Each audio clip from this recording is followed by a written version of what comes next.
Syd Barrett, the name conjures images of psychedelic wonder, musical innovation, and a touch of rock and roll madness. His presence in the music world was like a comet streaking across the sky, brief but unforgettable. He was the original frontman of Pink Floyd, the creative spark that ignited the band's early sound. Syd's influence on the band was immeasurable, shaping their identity and setting them on a path to become one of the most iconic rock bands in history. Syd's time with Pink Floyd was short-lived, a fleeting firework of brilliance, but his impact was profound. His innovative guitar techniques and unique songwriting style left an indelible mark on the band's music.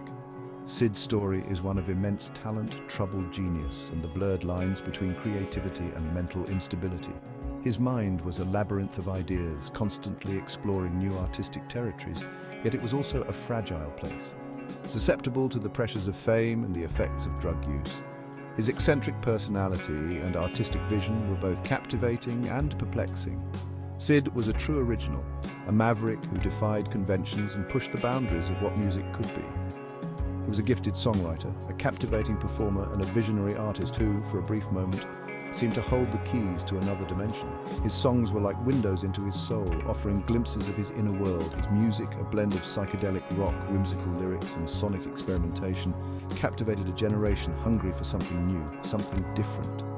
Syd's ability to create otherworldly soundscapes and surreal lyrics resonated deeply with the counterculture movement of the 1960s. Songs like Arnold Layne, See Emily Play, and Astronomy Domine became anthems of the burgeoning psychedelic movement. These tracks showcase Syd's genius and his ability to craft songs that were both catchy and profoundly innovative. But Syd's star, however bright, was destined to burn out quickly. The pressures of fame, combined with his fragile mental state, led to a rapid decline. His mental health deteriorated, fueled in part by excessive drug use, and his behavior became increasingly erratic. The once brilliant mind that had created such groundbreaking music was now struggling to cope with reality.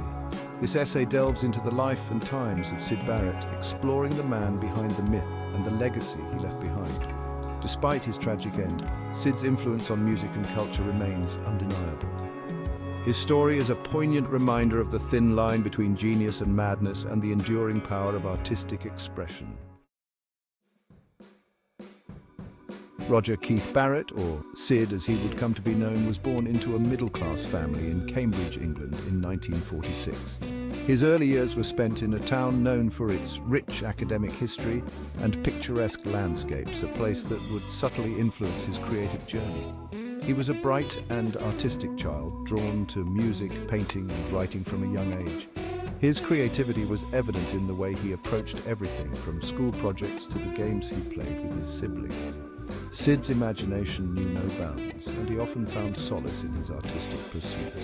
His childhood home was filled with music. His father, a respected pathologist, having a passion for classical music and opera. The sounds of Beethoven, Mozart, and Verdi would often fill the house, creating a rich auditory tapestry that would leave a lasting impression on young Syd. Syd's musical journey began with the ukulele, progressing to the banjo, and finally, at the age of 14, the guitar.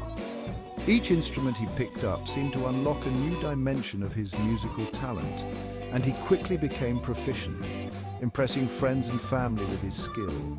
He immersed himself in the music of the time, absorbing influences from blues legends like Bo Diddley and Chuck Berry to the emerging sounds of rock and roll emanating from across the Atlantic.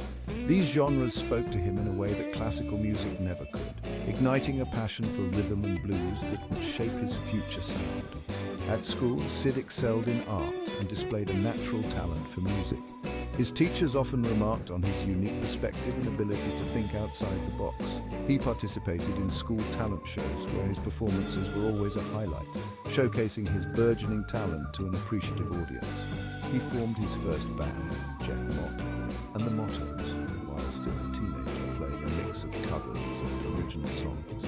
The band was a local sensation, performing at small venues and school events, and it was here that Syd began to hone his skills as a performer and songwriter. It was during this period that Syd began experimenting with songwriting, crafting his unique blend of whimsical lyrics and catchy melodies. His songs were a reflection of his inner world, filled with vivid imagery and a sense of wonder that captivated those who heard them. Life in Cambridge, a town steeped in tradition and academia, seemed to both nurture and clash with Syd's burgeoning artistic spirit. The contrast between the town's structured environment and his free-spirited nature created a dynamic tension that fueled his creativity.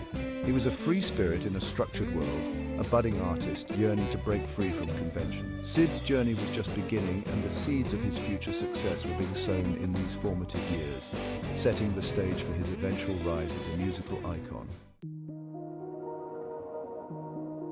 One of the most enduring myths surrounding Syd Barrett is the infamous Vaseline incident. The story, repeated and embellished over the years, claims that Syd, in a drug-induced haze, smeared a jar of Vaseline into his hair before a gig, creating a bizarre melted candle effect. While the visual is undoubtedly striking, fueling the image of Syd as a psychedelic spaceman, the truth is far less sensational. While Syd did experiment with makeup and costumes, often incorporating glitter and bright colors into his stage persona, there's no concrete evidence to support the Vaseline story. This anecdote, however, highlights the way in which Syd's image became intertwined with the psychedelic culture of the 1960s. His eccentric personality and flamboyant stage presence, combined with his groundbreaking music, made him a countercultural icon, a symbol of youthful rebellion and artistic exploration. The Vaseline story, true or not, has become part of the Syd Barrett mythology, a testament to the power of image and the enduring fascination with his enigmatic persona. Section 4. A Kaleidoscope Mind, LSD and Creative Expression. The 1960s were a time of great social and cultural upheaval, and at the forefront of this revolution was the emergence of psychedelic drugs, particularly LSD.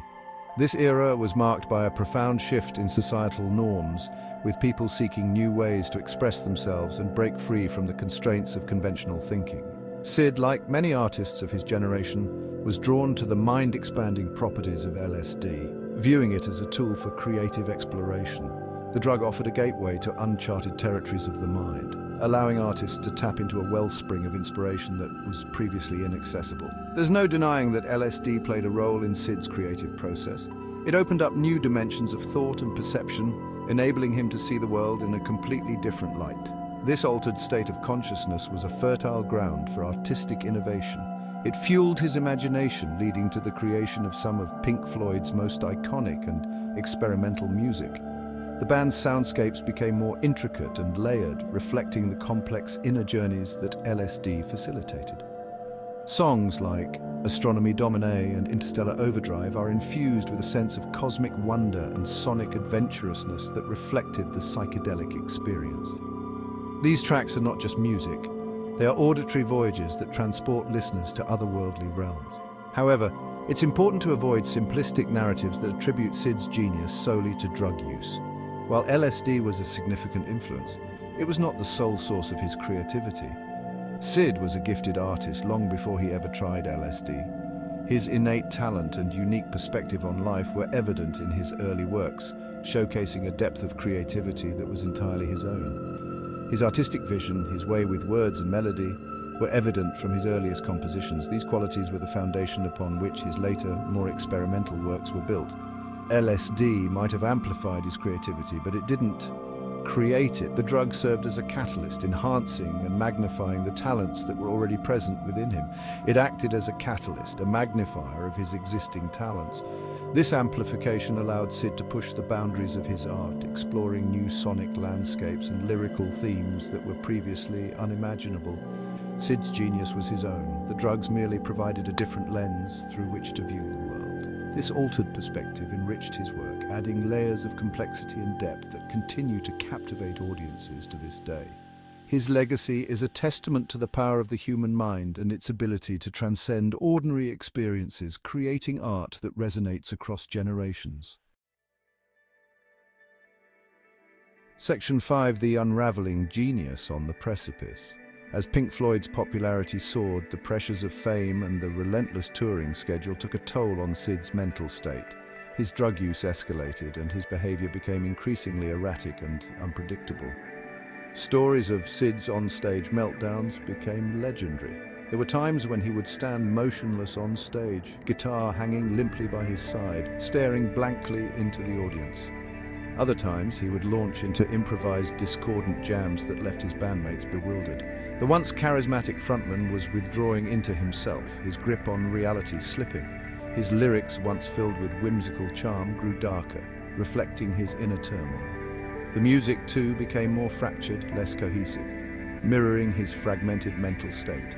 The band, desperate to salvage the situation, brought in David Gilmour, an old friend and talented guitarist, to cover for Syd during live performances. However, it soon became clear that Syd's condition was deteriorating beyond the point of recovery.